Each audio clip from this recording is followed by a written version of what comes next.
السلام عليكم ورحمة الله وبركاته. جبت لكم فكرة كده جميلة جدا وتجربة أنا جربتها. القطاعة دي هقول لكم بتتباع فين وتجربتي فيها عاملة ازاي وبتعمل ايه بالظبط. بصوا معايا، هي كذا نوع من القطاعات دي، يعني ليها كذا غيار. المبشرة دي اللي انا واخداها دي، اللي هي القطاعة دي بتقشر البطاطس او بتقطع اي حاجة. صوابع زي ما انتوا شايفين، احجام الصوابع بتبقى صغيرة كده، مربعات صغيرة جدا، بتطلع لي البطاطس هتشوفوها دلوقتي عاملة ازاي، واحجام كلها متساوية. والناحية التانية بتبقى مربعات كبيرة شوية، حجم البطاطساية بصوابع بتبقى اكبر شوية من اللي انا بعملها دي.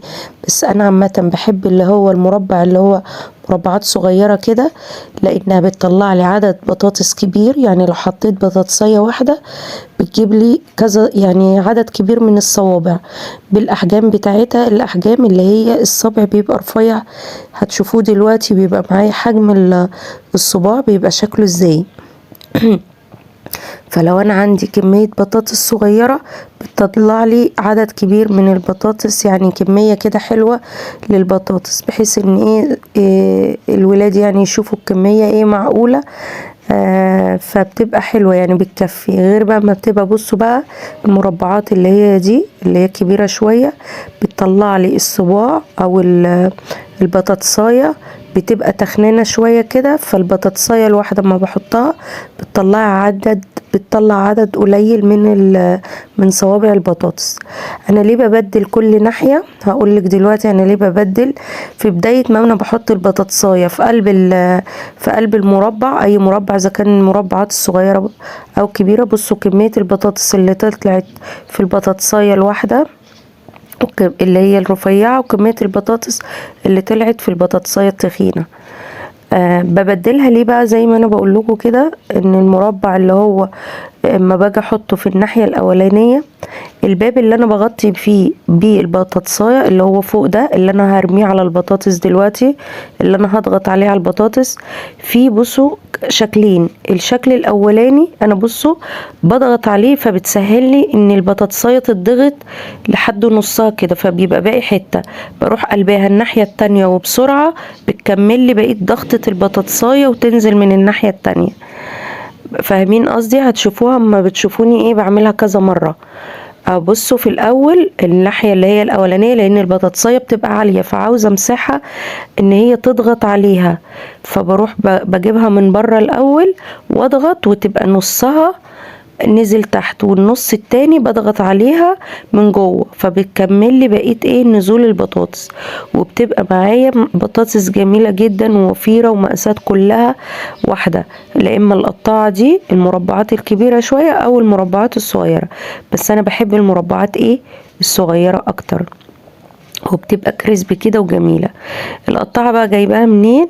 انا كنت جايباها من رنين من كذا سنه. كانت كانت ب100 وحاجة تقريبا. يعني في الحدود دي، اكيد دلوقتي زادت شوية. بس جميلة جدا. وبعدين بصوا المقاسات كلها واحدة، وبتبقى كريسبي وجميلة جدا. وليها كذا غيار على فكرة، وليها قطاعات للتفاح وللشيبسي، بس انا بحب القطاعة دي بالاخص يعني.